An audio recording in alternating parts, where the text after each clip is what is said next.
Saya mendukung undang-undang perampasan aset. Saya mendukung. Dulu pada saat Presiden Jokowi meminta disahkannya RUU perampasan aset koruptor, anggota DPR diam, tidak segera disahkan, karena memang sengaja tidak mau mengesahkan. Pada saat Presiden Prabowo Subianto meminta dibebaskannya terpidana koruptor, anggota DPR langsung menyetujuinya. Ada apa, Jenderal? Ada apa? Dan kalian, wahai DPR, ada apa dengan Anda?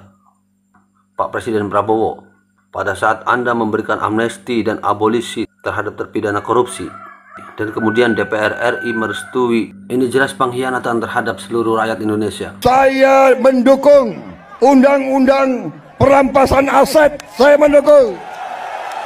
Dan ini jelas-jelas bentuk pengkhianatan terhadap komitmen penegakan hukum di Indonesia, terutama pemberantasan korupsi. Di tengah upaya penegakan hukum, Bapak justru memilih membebaskan terpidana korupsi. Lucu, Pak. Sangat menyakitkan.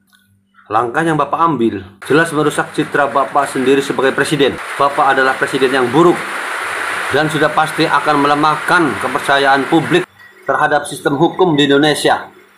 Belum lagi rakyat dibuat susah dan resah oleh kebijakan lain, seperti rencana pemblokiran rekening yang menganggur, hingga penyitaan lahan HGB dan HGU yang tidak produktif atau nganggur selama 2 tahun.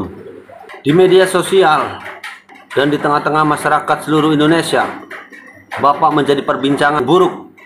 Kini gelar Anda viral sebagai presiden yang buruk, presiden yang omon-omon. Ini merupakan simbol kekecewaan kami rakyat Indonesia terhadap kebijakan Bapak. Kekecewaan rakyat terhadap janji-janji kampanye Bapak yang dianggap omon-omon. Apakah ini petanda kemunduran penegakan hukum di Indonesia?